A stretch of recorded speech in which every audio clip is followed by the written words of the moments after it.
Hello everyone. तो आज हम एक बड़ा ही छोटा सा कॉन्सेप्ट डिस्कस करने जा रहे हैं and that is metallic character. बात करते हैं कि मेटालिक कैरेक्टर क्या होती है, इसकी वेरिएशन किस तरह से होती है in groups and as well as in periods. तो अगर मैं मेटालिक कैरेक्टर की बात करूं तो this is a characteristic property of metals. ठीक है, this is a characteristic property of metals.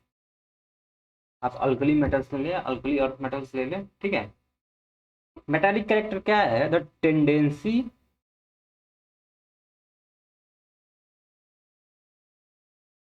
To donate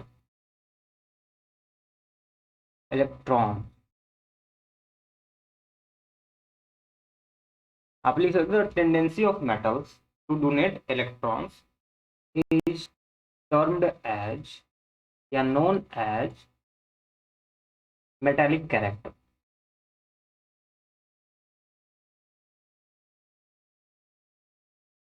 ठीक है, मान लीजिए कोई एक मेटल है आपका, this is let's say M. ठीक है, और ये आपका कन्वर्ट होता है किसमें? एम एन प्लस में, प्लस एन इलेक्ट्रॉन्स ये लूज करता है। तो इसमें जितने इलेक्ट्रॉन्स लूज करेगा उतने ही चार्जेस इस पर डेवलप होंगे, तो इसलिए एन इलेक्ट्रॉन से लूज किया तो ये एन प्लस हो जाएगा। ठीक है, अब ये तो खैर बात हुई इसकी डेफिनेशन की, मेटालिक कैरेक्टर हम किसे कहते हैं। The most important thing is it's variation. ठीक है, तो मेटेलिक कैरेक्टर के अगर हम वेरिएशन देखें तो मैं कुछ इंपॉर्टेंट चीजें बता दूं कि जो मेटेलिक कैरेक्टर होता है that is the tendency to lose the electrons. मतलब अगर कोई element, let's say this is any metal M, ठीक है, इसकी अगर हम मेटेलिक कैरेक्टर की अगर हम बात करें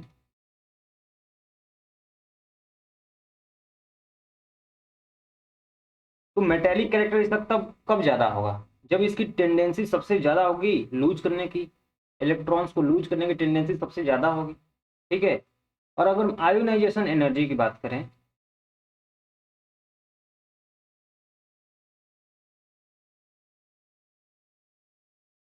ठीक है, अगर हम आयोनाइजेशन एनर्जी की बात करें तो in this case ionisation energy क्या होता है? The energy required to remove an electron from the shell. ठीक है, इलेक्ट्रॉनिक सेल जो मेटल एटम के सेल जो होते हैं, ऑर्बिटल्स जो उनमें से इलेक्ट्रॉन निकालने हैं टेंडेंसी। ठीक है, तो मेटेलिक कैरेक्टर और आयोनाइजेशन एनर्जी को जो हम रिलेट करते हैं तो we will get the metallic character is inversely proportional to the ionisation energy.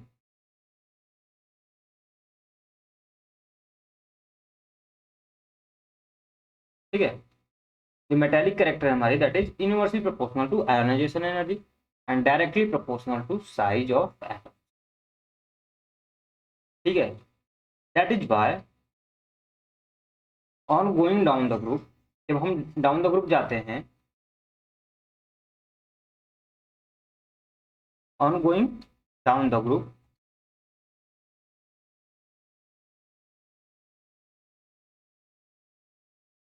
Size increase होती है।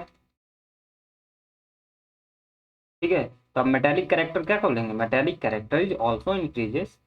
आप साइज के हिसाब से बोल सकते हैं या फिर आप आयोनाइजेशन एनर्जी के हिसाब से भी बोल सकते हैं। ये आयोनाइजेशन एनर्जी डिक्रीज होता है तो मेटेलिक कैरेक्टर क्या होगा? इंक्रीज होगा, क्योंकि दोनों एक दूसरे से क्या है? इनवर्सली प्रोपोर्शनल है। ठीक है, वेयरएज अगर हम पीरियड की बात करें, अलॉन्ग पीरियड आप मान लीजिए बात करते हैं अलॉन्ग पीरियड, तो on going from left to right in any period size क्या होती है? साइज डिक्रीज होती है। ठीक है, साइज अगर डिक्रीज होती है तो मेटेलिक कैरेक्टर क्या होगी? वो भी डिक्रीज होगी क्योंकि साइज के डायरेक्टली प्रोपोर्शनल है। ठीक है, तो आप साइज के बेसिस पर मेटेलिक कैरेक्टर की इजीली कंपैरिजन कर सकते हैं। ठीक है, अगर मैं ग्रुप 13 की बात करूं,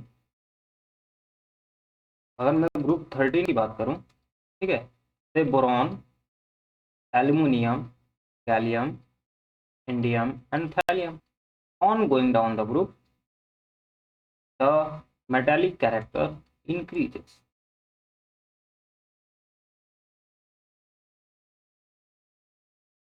बात समझ में? तो मेटालिक कैरेक्टर सिमिलरली आप कार्बन फैमिली की भी बात कर सकते हैं, नाइट्रोजन फैमिली की बात कर सकते हैं, ठीक है। ये सभी ग्रुप्स में क्या होता है, ट्रू होता है।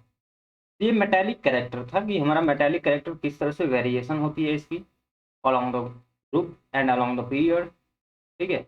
एक बड़ा ही इजी सा कॉन्सेप्ट होता है इसका, ठीक है। तो आप मुझे ग्रुप 14 की मेटालिक कैरेक्टर का ऑर्डर जरा बता दें।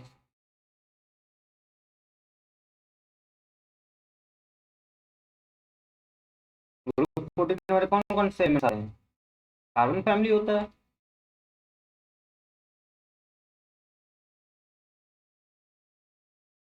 ठीक है। And on going down the group size increases. अब साइज से याद करें, सबसे बेसिक होता है, आप क्लास 9-10 से ही पढ़ते आ रहे हैं कि size on going down the group increase होता है, ठीक है। तो साइज इंक्रीज होता है और डायरेक्टली प्रोपोर्शनल है किसके, मेटालिक कैरेक्टर के।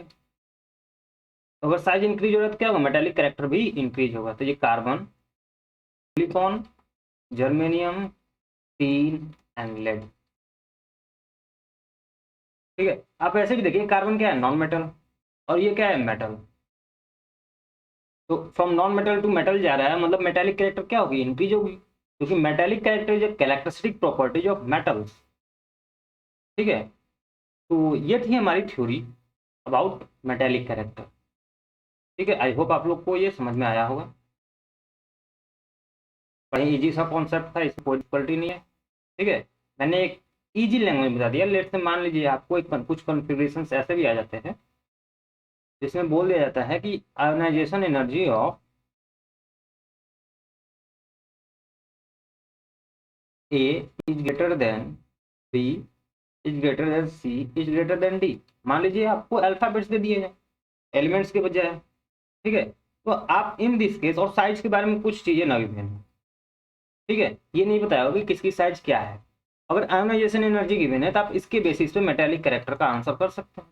आयोनाइजेशन एनर्जी क्या होता है, इनवर्सली प्रोपोर्शनल होता है, तो ऑर्डर क्या होगा, जस्ट रिवर्स हो जाएगा। जिसकी आयोनाइजेशन एनर्जी सबसे कम होगी, ठीक है, उसमें से इलेक्ट्रॉन उतने ही आसानी से निकल जाएंगे, और जितनी आसानी से निकलेंगे उतनी ही ज्यादा उसे क्या होगी, मेटालिक कैरेक्टर होगी। बस समझ में आई। सिमिलरली ये तो हुई आयोनाइजेशन एनर्जी के बेसिस पर। अब मान लीजिए आपको अगेन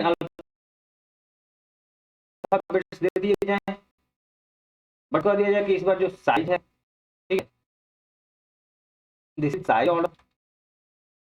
तो अब आपको मेटालिक कैरेक्टर करने की बात, मेटालिक कैरेक्टर कितना होगा, जिसकी साइज सबसे ज्यादा है, A will be greater than B will be greater than C will be greater than D.